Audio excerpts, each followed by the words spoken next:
Busca a Jesús cada mañana y prepárate para un día genial, porque no hay día completo sin adoración.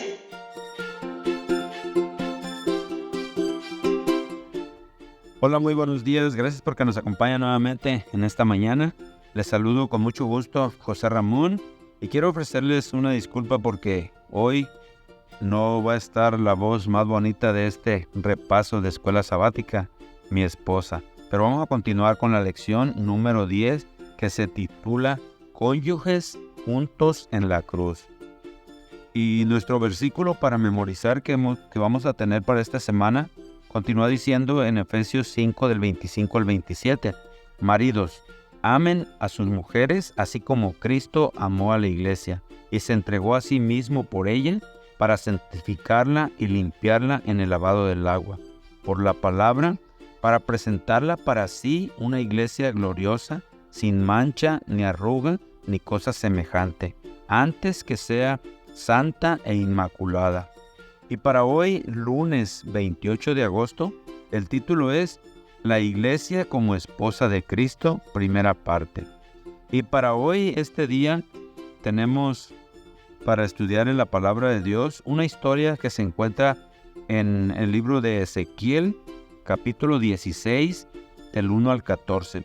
Esta historia narra cómo Dios encontró a Jerusalén y lo llama como una mujer o una persona abandonada que Él recogió, la cuidó, la protegió, al final la vistió y la hermoseó tanto que se maravillaban las naciones de verla, ¿verdad?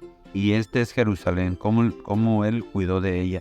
Los invito a que en sus casas puedan estudiarla completa esta historia. Y nos invita el autor en este folleto a compararla con lo que nos dice Efesios 5 del 25 al 27 y el versículo 29, que les voy a leer.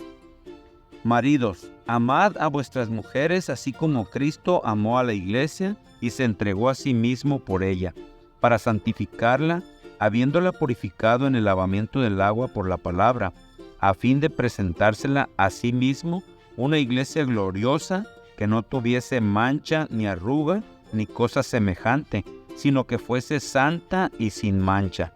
El versículo 29 dice: porque nadie aborreció jamás a su propia carne, sino que la sustenta y la cuida, como también Cristo a la iglesia.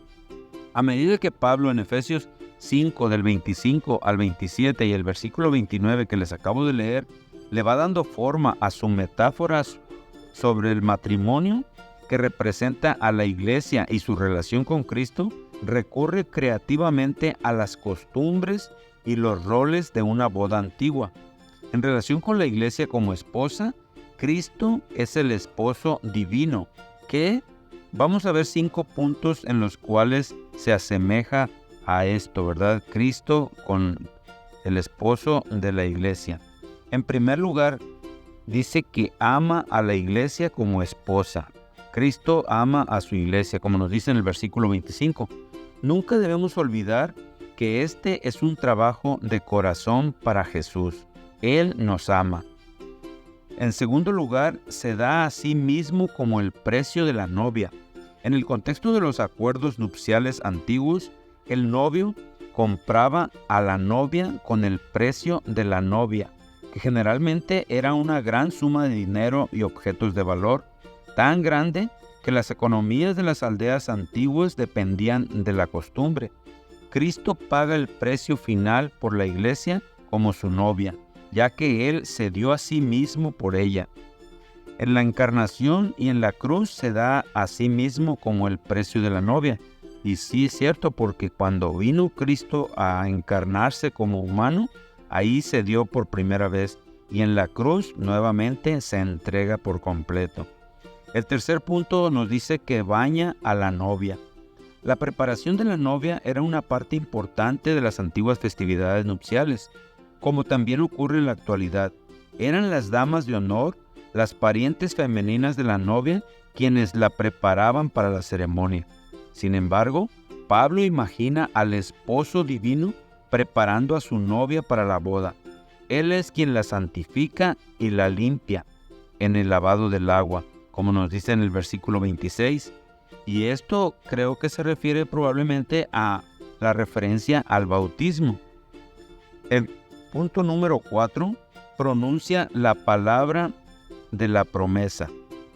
Esta limpieza se realiza por la palabra que señala a la palabra de la promesa que el novio divino dirige a su esposa, quizá en el contexto de la ceremonia de esponsales, y observa las promesas de Dios a los creyentes en el momento de su conversión. Los esponsales eran la versión antigua del compromiso moderno, pero eran un conjunto de negociaciones mucho más serias que incluían un acuerdo escrito sobre el precio de la novia por parte del esposo y la dote, que eran los bienes que la novia traería de su familia al matrimonio. Y por último, el punto número 5 nos dice que prepara y adorna a la novia. Cuando la novia finalmente se presenta ante el novio, ella es fabulosamente hermosa y aparece con un esplendor impecable, como nos dice en el versículo 27. Cristo no solo baña a la novia, también la prepara y la adorna, ¿verdad? Así que estos versículos y esto que hemos estudiado hoy nos pueden ayudar a entender lo que Cristo hizo por nosotros y lo que sigue haciendo. Cómo Cristo se preocupa por nosotros, nos cuida y nos protege como iglesia y nos sigue hermoseando, si se puede decir. Y esto yo creo que debería hacernos sentir contentos de saber que Dios, Cristo se preocupan por nosotros. Por último, quiero leerles una cita del Espíritu de Profecía que dice: hoy continúa siendo su propósito, el propósito de Cristo, purificar y santificar a su iglesia, a fin de presentársela a sí mismo una iglesia gloriosa, que no tuviese mancha, ni arruga, ni cosa semejante, sino que fuese santa y sin mancha, como nos dice en el versículo 27. Cristo no puede pedir al Padre que conceda a los que creen en Él un don mayor que el carácter que Él reveló. ¿Qué amplitud hay en su requerimiento? ¿Qué plenitud de gracia tiene el privilegio de recibir todo seguidor de Cristo? ¿O que podamos apreciar más plenamente el honor que Cristo nos confiere? Y este honor que Cristo nos confiere no es otra cosa más que nos quiere también, así como hemos visto el tema de hoy, hermosearnos a nosotros. Y la mejor hermosura que podemos tener en nuestra parte, lo que vean las personas en nosotros, es su carácter. Así es que hoy pidamos a Dios que nos ayude a reflejar en nuestra vida, en lo que hagamos, su carácter. Y su carácter es amor. Gracias por acompañarnos, que el Señor les bendiga y que pasen un bonito día.